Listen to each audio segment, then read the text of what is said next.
Speaking Volumes.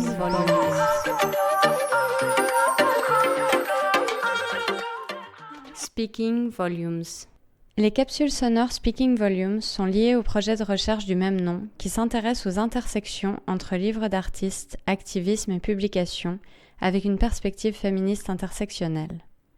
Speaking Volumes part d'histoires de pratiques passées et tisse des liens avec des projets contemporains, entremêlant récits de rêves, de lutte, d'espoir, d'histoires diasporiques, non-binaires, multilingues et multiscriptes. Speaking Volumes est le titre d'une exposition de livres d'artistes faits par des femmes qui a eu lieu en 1980 à la Air Gallery à New York, à l'initiative de Lucy Lippard. J'ai rencontré cette exposition par hasard sur Internet, frappée par une petite image jaune, son carton d'invitation. Je travaille aujourd'hui à la documenter car il n'en reste très peu de traces et reprendre son titre est pour moi une manière de refaire circuler son nom. Mon nom est Lorraine Furter, je suis graphiste et chercheuse. Mes arrière-grand-mères étaient suisses, françaises, espagnoles et arméniennes. Je vis à Bruxelles en Belgique et dans cette capsule, je vais aborder la question des généalogies et des héritages. Je pensais d'abord parler ici de publications féministes historiques, pour tracer une sorte de généalogie entre des projets récents et des projets du passé, et voir comment des sujets sont mis en forme à certains moments et endroits.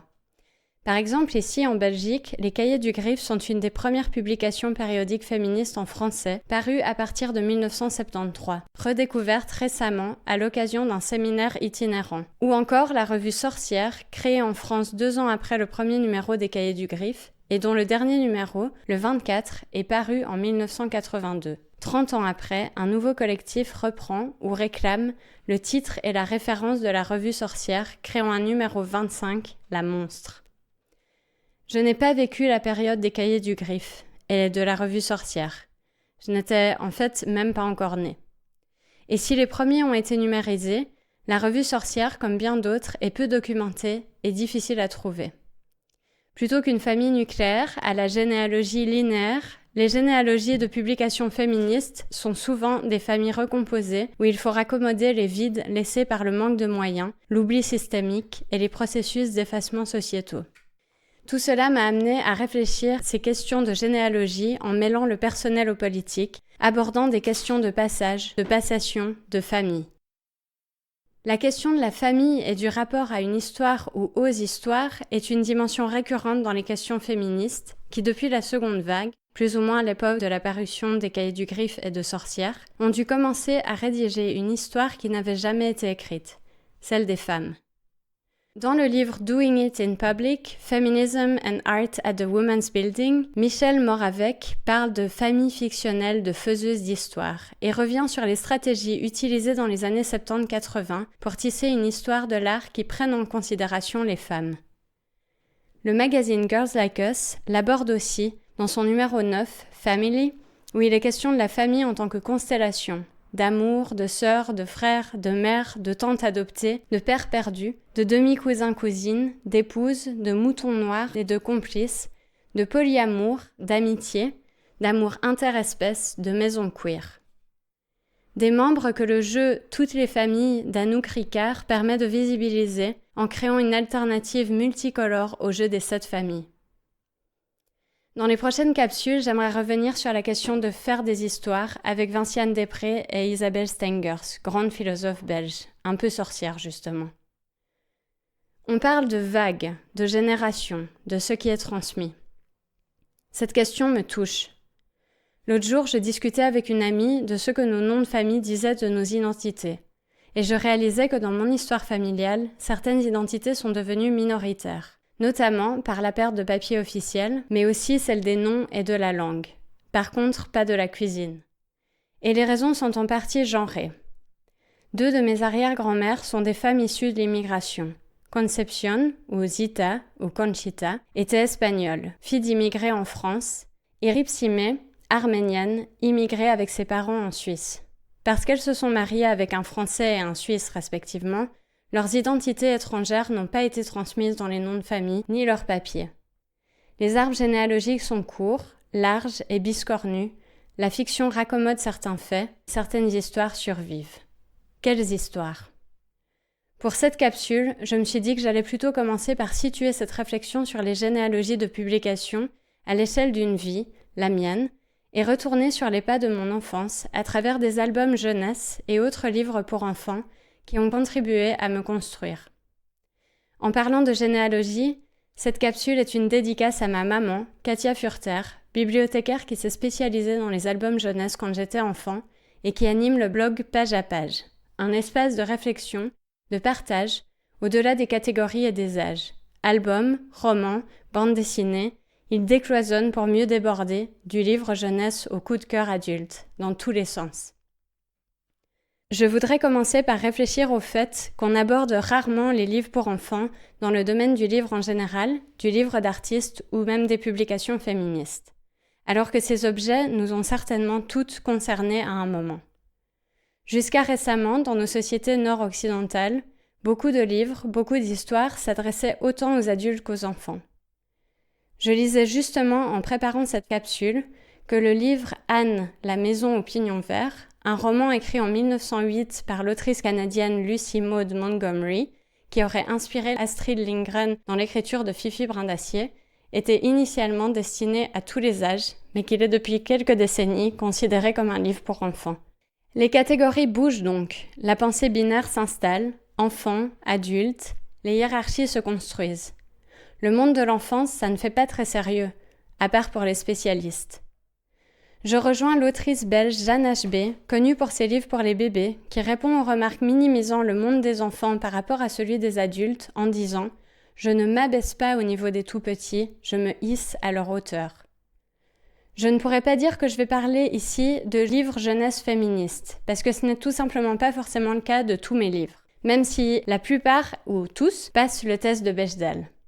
Mais je voudrais plutôt porter un regard sur mes expériences du livre depuis mon enfance, avec la perspective féministe qui m'habite depuis plusieurs années.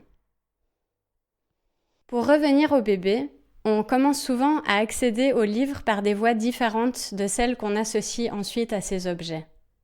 Par la bouche dans un premier temps, en suçant les coins arrondis des livres cartonnés, découvrant avec la langue, les mains, les pieds, les multiples dimensions physiques de ces objets particuliers. On y accède aussi à plusieurs, en groupe, par exemple à travers les voix, les mains d'une autre personne, contrairement à la lecture plutôt individualiste qui se développe par après. Je me souviens, ou je construis peut-être des souvenirs à partir de récentes expériences où moi-même j'ai lu à des enfants, d'une connexion presque viscérale entre les êtres rassemblés autour du livre, le tremblement des voix, le rythme du souffle suspendu aux lèvres, aux mots, à la page qui se tourne, le souffle profond ou haletant qu'on peut parfois entendre dans les silences et même sentir avec son corps, logé contre le ventre de la personne qui lit. Je suis encore habitée par le grand sérieux avec lequel sont prises les histoires fantastiques, où il n'est pas étrange de se lier d'amitié avec un chien bleu, de créer un tunnel sous un évier et d'être accompagné par un tout petit bout de lune, d'ajouter des voiles, une sono et bien d'autres objets à un vélo, de voir son lit transformé en bateau dans une tempête, et où, contrairement aux stéréotypes de genre, littéraires notamment, les princesses peuvent être horribles.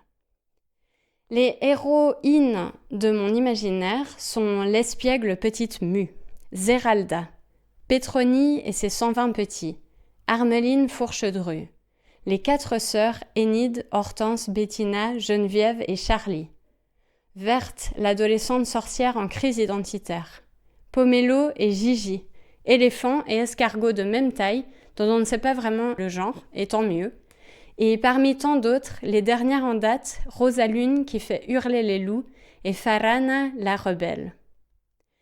Les autrices et illustratrices dont les mots et les dessins sont ancrés dans ma mémoire, mon cœur et mon corps sont Nadja, Malika Ferjuk, Kveta Pakowska, Elżbieta, Tove Jansson, Marie Desplechin, Varja Lavater, Ramona Badescu, Magali Lehuche, Maya Angelou, Shreyas R. Krishnan, Loran Safou, Raya Hussein Amin. Elles viennent d'Algérie, d'Égypte, de France, d'Inde, de Norvège, de Pologne, de République tchèque, de Roumanie, de Suède, de Suisse. Une partie d'entre elles qui écrivent en français ont vécu une migration en France dans leur enfance, une coexistence de langue et de culture, ce qui a certainement mené aux richesses des récits racontés à travers leurs livres. Les livres de mon enfance ne sont pas tous avec moi. J'en ai déménagé ou racheté quelques-uns, et aujourd'hui je continue d'acheter de temps en temps un livre catégorisé album ou roman jeunesse. C'est que j'aime les livres qui s'adressent à nos différents êtres, notre personne présente, quel que soit son âge, et l'enfant, voire le bébé, qui est resté au fond de nous. J'aime les livres qui sont un peu entre deux, qui cultivent cette ambiguïté plutôt que d'opposer adultes et enfants, filles et garçons. Ma grand-mère raconte souvent que quand j'étais petite, quand on me demandait si j'étais une petite fille ou un garçon, je répondais « Je suis un titi ». C'était mon surnom. Quelle question!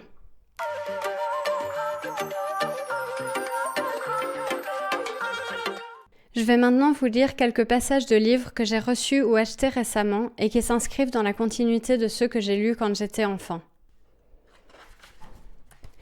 La vie ne me fait pas peur, de Maya Angelou, illustré par Géraldine Alibeu, chez Segers Jeunesse. J'ai écrit « La vie ne me fait pas peur » pour tous les enfants qui sifflotent dans le noir, en refusant d'admettre qu'ils ont sacrément la frousse. Maya Angelou. Mur aux ombres noires. Bruit dans le couloir. La vie ne me fait pas peur du tout. Dogue grondant de rage, spectre dans un nuage. La vie ne me fait pas peur du tout. Méchante la merloi, lion dans les sous-bois. Ils ne me font pas peur du tout. Flamme des dragons sur mon édredon, ça ne me fait pas peur du tout. Je leur fais bouh, ça les repousse, et je ris quand ils fuient. Je ne vais pas pleurer, ils vont s'envoler. Je souris, c'est tout, et ça les rend fous. La vie ne me fait pas peur du tout. Des durs qui se bagarrent, ou toute seule le soir, la vie ne me fait pas peur du tout. Panthère dans le square, intrus dans le noir, non, ils ne me font pas peur du tout. Tous les gars de ma classe tirent sur ma tignasse. Jolie petite fille aux boucles gentilles. Ils ne me font pas peur du tout. Ne croyez pas me flanquer la trouille avec des serpents, des grenouilles, car la peur ne me prend qu'en rêve seulement. Dans ma manche, j'ai mis une sorte de magie. Je peux, sans jamais respirer, au fond de l'océan marcher. La vie ne me fait pas peur du tout. Pas du tout. Pas du tout. La vie ne me fait pas peur du tout. Le titre original de ce livre ou ce texte est Life Doesn't Frighten Me, qui est un extrait de And Still I Rise de Maya Angelou, publié chez Random House en 1978, et qui ici est paru dans une version bilingue, française et anglais, illustrée par Géraldine Alibeu aux éditions Segers en 2018. C'est un livre qui représente une petite fille noire dans différents espaces domestiques et publics, avec des éléments qui reviennent comme des grilles, des grillages qui jouent tantôt le rôle d'ombre dans son espace domestique et de nuages dans l'espace public. Et il y a un certain nombre de découpages, de motifs peints, d'extraits de journaux. Et on voit qu'il y a un jeu d'échelle entre certains personnages qui, dans l'espace public, ont l'échelle d'un tigre géant, par exemple, et qu'on retrouve ensuite comme un jouet dans l'espace privé de la petite fille et aussi reproduit dans un livre. Je vais vous lire maintenant le livre Buffalo Bell d'Olivier Douzou au Rouergue en 2016. Petite note. On peut affirmer, dans notre bon français, que certaines gens sont incertains. Les accords réservent des surprises. Singulièrement, l'amour est « il », et pluriel, les amours sont « elles ». Buffalo Bell. Quand il devient elle, quand elle devient il. Buffalo Bell. Petite, j'avais un vrai penchant pour les lassos, les colts et les fuselles. Sur mon cheval à bascule, je me faisais des felmes. J'étais cow-boy dans mon western vermicile. On m'appelait Annabelle. Je m'appelais Buffalo Bell. À cet âge-là, pas de pérelle, si tu préfères elle à il ou il à elle. Tout le monde trouve ça gentelle, un jeu puérel, une simple babelle, pas de quoi se faire de belle. Dans la cour d'école maternelle, c'était bac à sable et tractopile, pas de maril pour Annabile. À la poubelle, la vessie de dinette. Je préférais les outels, j'en avais à la pile, et des barrels de Playmobil. Dans l'autre cour, cils des grands, pas de rimil au sel, pas de ricelle, ni de talons au semil. Pas du genre à rêvasser sous son nombril, pas vraiment demoiselle modèle, Annabile. Je ne faisais pas dans la dentille, rêvais de pansalon et bretille, ou du quélet qui paraît-elle fait virel. Il est-il elle? Dans la nature, tout est tellement subtil. Le pistel est fémile. La pimprenile est à la fois elle et il. À l'état civil, il n'existe pas de méthode assimèle pour ce type de silhouette et de profil. Elle ou il, ce n'est plus désormais un détail futile. Quand mon mystère devint secret de polychinyle, bien des sourcils se froncèrent. Je passais sur le grêle. La nouvelle fit l'effet d'une bombe. Miss il. On tomba des nues, on implora le ciel. Miss elle. Ainsi soit-elle. Alors je coupais mes cheveux, tous les fels et tous les ficils, emportant pour seul souvenir mon ombrelle, la tache originelle. L'excel pour l'ex-il. Mon naturel est revenu au galop. J'étais à nouveau en cils, plus que jamais robile. C'était au mois d'avril, je croisais les hirondiles, je vous jure que ma jument avait des ailes. En ce mois d'avril, Buffalo Belle s'est fait la bile. Je suis la rivière. Je suis cette rivière et je me faufile jusqu'à l'estuaire. Là, je suis le fleuve, et ses courants contre marée, jusqu'à ce que l'océan soit à son comble, ce moment où rien ne se jette, rien ne se retire, le repos, l'étale, la renverse. Ensuite, ni fleuve ni rivière, je suis le chemin que je trace dans l'océan. Je suis ce que je suis, je serai ce que je veux. Buffalo Belle. Pour Zélie. Waouh! C'est un petit album de taille rectangulaire où, en fait, donc, comme vous l'aurez certainement compris, les marques du féminin et du masculin sont souvent échangées. Et en fait, c'est un jeu sur le elle et le il, où des terminaisons ou des parties de mots en elle sont remplacées par il dans un jeu sur les genres et sur l'autodétermination. Et la 4e de couverture porte une espèce de trace au fusain, qui est la technique d'illustration de tout le livre, où on voit dessiner un ou une enfant qui justement est en prise avec toutes ces questions. Et donc cette 4e de couverture nous montre une écriture manuscrite qui dit « Je suis ce que je suis, je serai ce que je veux. B. Buffalo Belle ».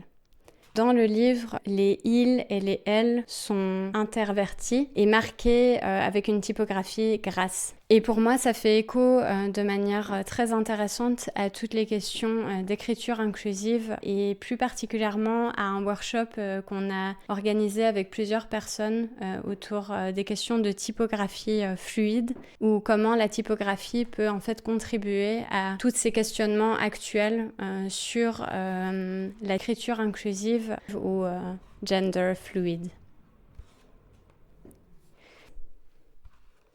Le dernier extrait que je vais vous lire vient d'une étude en fait de Mathilde Chèvre qui s'appelle « Le poussin n'est pas un chien ». 40 ans de création arabe en littérature pour la jeunesse, reflets et projets des sociétés.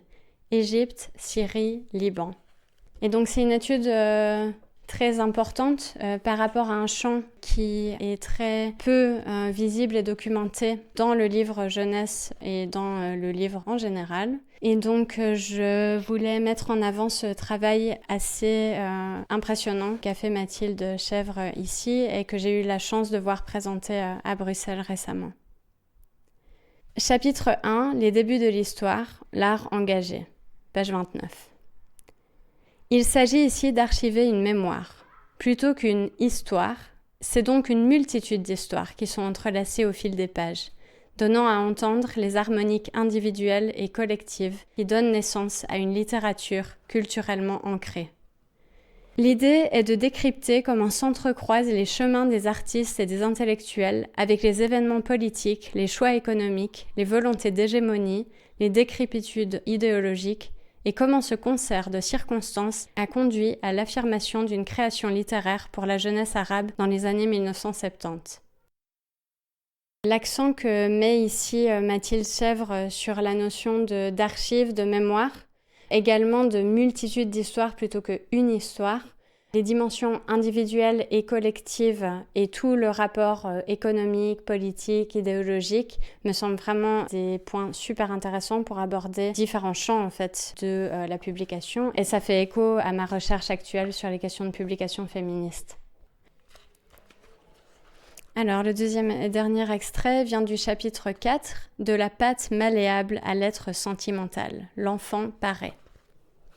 Ici, on a la page 141. Et ça parle de plusieurs figures féminines dans la littérature arabe. Très loin de la couleur rose et des intérieurs confinés, Farhana est la première héroïne arabe à avoir affirmé son droit à la liberté d'agir et de penser. Elle est née en Égypte en l'an 1999. Farhana la révolutionnaire.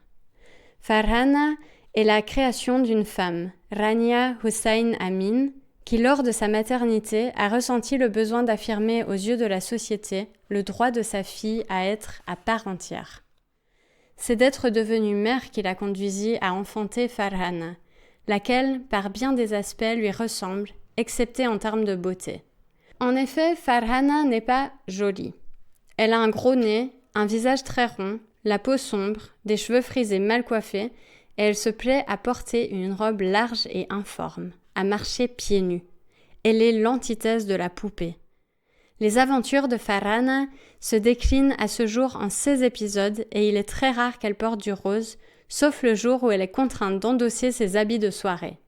Farhana wa malabis al-sara, Farhana et les habits de soirée, numéro 90, traite frontalement de la question vestimentaire et de l'apparence physique convenue pour les petites et jeunes filles arabes. Ce jour-là, papa et maman sont de mariage. Ils veulent que Farhana revête les habits de circonstance et ressemble à une vraie petite fille. Donc, Farhana est coiffée, habillée d'une robe rose, chaussée de soquettes en dentelle et de ballerines. Elle devient jolie. En se voyant dans la glace, Farhana se demande « Qui est cette fille-là » Au fil de l'histoire, Farhana se libère de la projection parentale en enlevant un à un ses habits de soirée pour finir en culotte au cœur de l'Assemblée. Tout comme les membres de l'Assemblée représentés devant Farhana dénudée, certains lecteurs sont amusés, d'autres offusqués, face à cette histoire délurée. La question de l'apparence physique et du rôle imparti aux petites filles sont approfondies à travers d'autres aventures de Farhana. Dans Farhana wa Sir Jamaliha, Les secrets de la beauté de Farhana, 91, le bien-être et l'assurance de Farhana sont entamés par l'arrivée d'un nouveau venu dans sa classe, qui très rapidement ligue les garçons contre les filles et s'en prend à Farhana en s'exclamant « Regardez, elle roule comme un ballon ! Elle est aussi énorme qu'une baleine, son nez est aussi gros que celui d'un clown et ses cheveux sont crêpés comme une éponge. » Face à cet affront, Farhana pleure, puis s'interroge « Est-elle vraiment si laide ?» Malgré les mots rassurants de sa maman, Farhana décide de changer d'apparence. Elle se fait acheter une robe à volants, demande au coiffeur d'améliorer sa coiffure et de cacher son nez. Mais une fois sa transformation achevée, une nouvelle fois devant la glace, Farhana ne se reconnaît pas et ne sait plus qui elle est. Convaincue de l'importance d'être ce qu'elle est, elle retourne à l'école protégée par une bulle de confiance en elle que matérialise le dessin et sur laquelle viennent se heurter les insultes du nouveau malotru, mal intentionné. Le thème de la beauté intérieure est une nouvelle fois développé quand Farhana rêve de jouer le rôle de Cendrillon. Farhana Talmu Bidaur Sindrila, numéro 92. Mais que la maîtresse lui préfère Inji, une ravissante petite fille blonde, blanche, en robe et soquette rose clair. En compensation, la maîtresse propose à Farhana le rôle de la marâtre. De retour chez elle, Farhana est remplie d'une tristesse que la bienveillance maternelle éloigne peu à peu et que les jeux avec son papa effacent complètement. Au moment de se coucher, le papa lui démontre combien elle ressemble à Cendrillon par sa gentillesse, son amour des autres et sa capacité à être aimée. Dans l'ensemble des aventures de Farhana, le rôle aimant des parents est le socle sur lequel se construit la petite fille et la vertu de la parole libérée est le moyen grâce auquel elle comprend les situations qu'elle découvre et parfois subit. L'importance de pouvoir être soi-même, physiquement, moralement, est sans cesse réaffirmée au fil des histoires, tout comme dans les notes d'intention, où Rania Hussain Amin vilipende la méchanceté du regard et le carcan social dans lequel on enferme les petites filles. Outre la question de l'apparence physique, Rania Hussain Amin approfondit la question du genre en diversifiant les comportements autorisés pour les petites filles. Malgré son corps rondelet, Farhana est une petite fille joueuse, physiquement audacieuse et libérée. Farhana joue au foot, Farhana talabu kurata el-kadam, numéro 93, passant outre les réticences affichées par les garçons. Dans un premier temps rejetée par le clan masculin, Farhana tente de s'intéresser au monde des filles. Mais les comptines chantées en chœur, les histoires partagées assises sur un banc, les discussions autour des barrettes et de la dernière robe achetée la lassent immédiatement. Alors, Farhana décide de constituer son équipe, une équipe de filles, pour jouer au foot. Son audace aboutit au premier match de foot entre filles et garçons dans l'histoire de la littérature pour la jeunesse arabe et aux premiers albums qui décloisonnent les genres. D'histoire en histoire, Rania Hussain Amin attaque et déconstruit les carcans esthétiques et comportementaux qui enserrent la petite fille en littérature pour la jeunesse.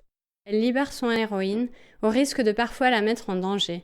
Cette auteure et illustratrice égyptienne étant la précurseuse d'une critique des genres et d'une libération des filles dans les albums.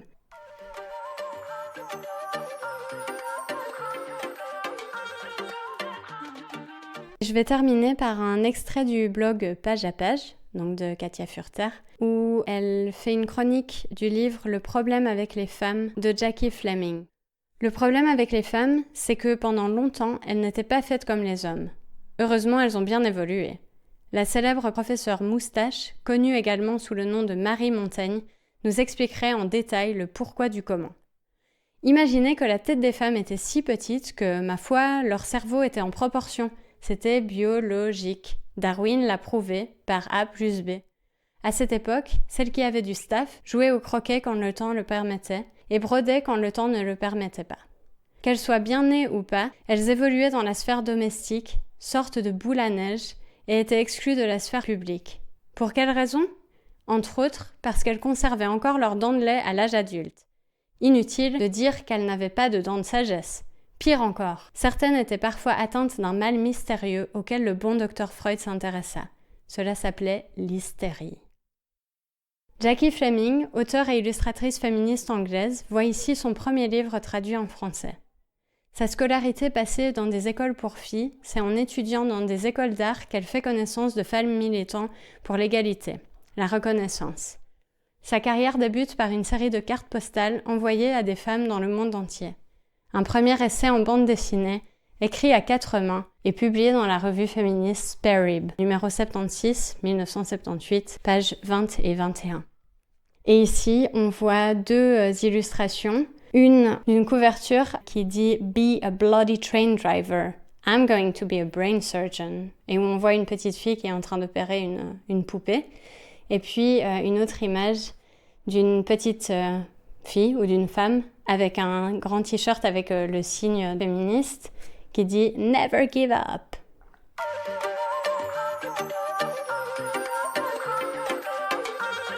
Les capsules Speaking Volumes ont été initiées par l'invitation d'Alexandru Balgiu à contribuer au projet radiophonique Innommable, une radio livre, et d'Agathe Rabou, co-initiatrice de Radio 40, un lieu de partage et de diffusion basé à Lausanne, où chaque UX peut proposer de la musique, des discussions, des lectures, mais aussi des formes sonores de projets qui, elle, ne peut pas mener à bout pour cause de confinement. Les capsules Speaking Volumes sont inspirées par Just for the Record, collectif cyberféministe dont je fais partie, aux côtés de Myriam Arsenault-Goulet, Sarah Magnan et Mia Melvar, qui s'intéressent aux intersections entre genre, intersectionnalité et la façon dont l'histoire s'écrit, se chante, se chuchote, se hurle. Le projet Cave Club de la graphiste Roxane Maillet, un lieu sous terre dans lequel des personnes se réunissent dans l'ombre. Reading as Community en sont les premiers rendez-vous où une forme est transformée en lecture sur mesure par une invitée venue manipuler des mots pour d'autres venus les entendre sous le manteau. Le projet Futuress, une bibliothèque cyberféministe de livres de graphisme qui n'existe pas encore. Avec Nina Paim et Corinne Giesel, initiatrices de Futuress, nous préparons un podcast sur l'exposition Speaking Volumes. La musique de début des capsules est mixée avec des morceaux de musiciennes arméniennes. Dans cette capsule, vous avez entendu Yerevani Sirunsa de Gaia Arzoumanian. Speaking Volumes.